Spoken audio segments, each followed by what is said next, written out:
Foundation কর্তৃক আয়োজিত এই ফুটবল টুর্নামেন্টের মাননীয় প্রধান অতিথি বিশেষ অতিথি অন্য যারা আছেন আমার সালাম গ্রহণ করুন। আসসালামু আলাইকুম।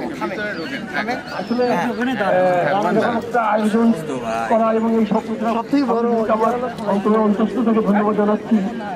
গ্রাম অঞ্চলে আজকালকার খেলা নেই বললে চলে, বিশেষ করে আমাদের উত্তর এলাকায়। আর এই ফুটবল খেলা মানেই একটা গন্ডগোল, ফাইনাল খেলা হয় না। আমি অনেক জায়গায় দেখছি যাই হোক আপনারা খুব ভালোভাবে খেলেন। আর দর্শকদের কাছে আমি অনুরোধ করবো আপনারা খেলার শান্তি শৃঙ্খলা বজায় রাখেন, গন্ডগোল করবেন না। দলের যার না কেন রায়ের পক্ষে অপক্ষে আপনারা গন্ডগোল করবেন না। এই গন্ডগোল খেলার জন্য কিন্তু আমাদের গ্রাম বাংলা থেকে ওই ফুটবল খেলা হাডুডু খেলা উঠে গেছে।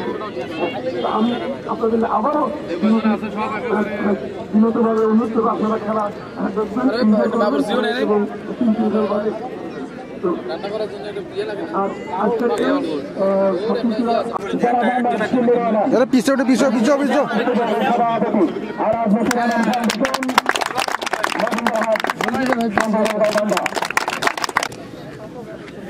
সময় সংকীর্ণ, পরে কথা বলবো।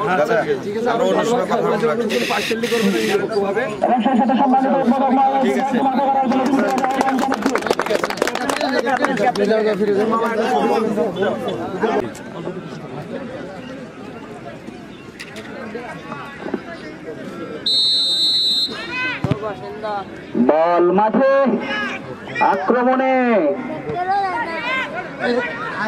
চেষ্টা, বল বাড়িয়েছিলেন কিন্তু না, সুদক্ষ গোলকিপার বলটি পাস করে মাঠের বাইরে পাঠিয়ে দিলেন। সেই সাথে কর্নার।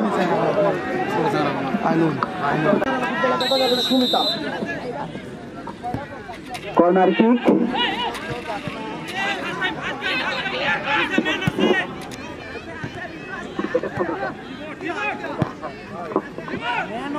বল বাড়িয়েছেন, সেখানে সমিতা জুয়েলার্স ফুটবল একাদশের পক্ষে বলকে ক্লিয়ার করলেন। আবারও পাল্টা আক্রমণ, সেই সাথে আমরা লক্ষ্য করছি আক্রমণকে প্রতিহত করার চেষ্টা, সেই সাথে ফাউল কিকের ঘোষণা করলেন আজকের ম্যাচ রেফারি।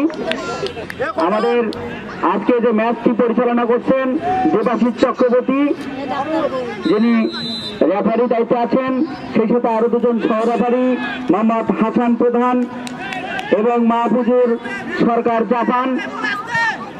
আক্রমণের চেষ্টা, সেই সাথে আমি বিনীতভাবে অনুরোধ করব আপনারা সুশৃঙ্খল ভাবে থেকে খেলাটি উপভোগ করবেন। সেই সাথে আমি মাঠের পশ্চিম পাশে উত্তর পশ্চিম বিনীতভাবে অনুরোধ করব আপনারা মাঠের চারপাশে অবস্থান করবেন এবং মাঠে সুশৃঙ্খল পরিবেশ প্রদান করবেন। স্বপ্নচূড়া ফাউন্ডেশনের সম্মানিত সভাপতি সাধারণ সম্পাদক আপনাদেরকে বিনীতভাবে অনুরোধ করবো আপনাদের টিম নিয়ে মাঠের চারপাশে প্রদক্ষিণ করবেন এবং মাঠের পশ্চিম কোণে মহিলা দর্শকের পাশে কোনো পুরুষ দর্শক থাকবে না। স্বপ্নচূড়া ফাউন্ডেশনের সদস্য রাজু ভাই, আপনি মঞ্চে এসে দেখা করবেন। দর্শক মন্ডলী, আবারও আক্রমণের চেষ্টা, আজহার আলী ফুটবল একাদশ, সেখানে প্রতিহত করে ফাউল। আমরা লক্ষ্য করছি আজকের ম্যাচ রেফারি, যিনি প্রধান রেফারি দায়িত্ব পালন করতেছেন দেবাশিস চক্রবর্তী, গাইবান্ধা রেফারি অ্যাসোসিয়েশনের সম্মানিত সাধারণ সম্পাদক, যিনি বিভিন্ন জাতীয় খেলাগুলো অংশগ্রহণ করে থাকেন। আক্রমণের চেষ্টা, কিন্তু সুদক্ষ গোলকিপার সুন্দর করে বলটি গ্রহণ করলেন, বল বাড়িয়েছেন, সেই সাথে কোন প্লেয়ারকে না পাওয়ার কারণে সেখান থেকে সুন্দর করে বাড়িয়ে দিয়েছেন। আজকের যে দুটি দল আমার দল,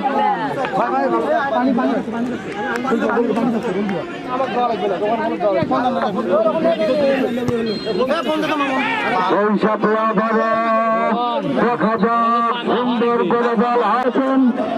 আবারও দল দখলের লড়াইয়ে আজহার আলী ফুটবল একাদশের প্লেয়ার বল বাড়িয়েছিলেন, সেই সাথে আজহার আলী ফুটবল একাদশের প্লেয়ারের পায়ে বল চলে গেল, পায়ে লেগে বল চলে গেল সীমানার বাইরে।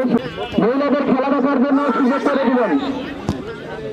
আক্রমণের চেষ্টা, বল বাড়িয়েছিল আশার আলো ফুটবল একাদশের প্লেয়াররা।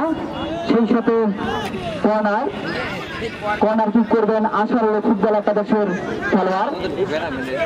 আমরা জানি যে একটি খেলায় কর্নার অত্যন্ত ঝুঁকিপূর্ণ জায়গায় থাকেন বিপক্ষ খেলোয়াড়রা, যে কোনো সময় বিপর্যয় লক্ষণ ধারণা করা হতে পারে আর কি। সেই সাথে কর্নার কিক করবেন আশার আলো ফুটবল একাদশের খেলোয়াড়। দুদলের প্রস্তুতি, বল বাড়িয়েছেন কিন্তু বলটি সুন্দরভাবে গ্রহণ না করতে পেরে বল গ্রহণ করলেন আবারও আক্রমণের চেষ্টা। বল বাড়িয়েছিলেন সতীর্থ প্লেয়ারের কাছে, সুন্দরভাবে পাস করে দিলেন কিন্তু ভুল পাসের কারণে আবারও আক্রমণ।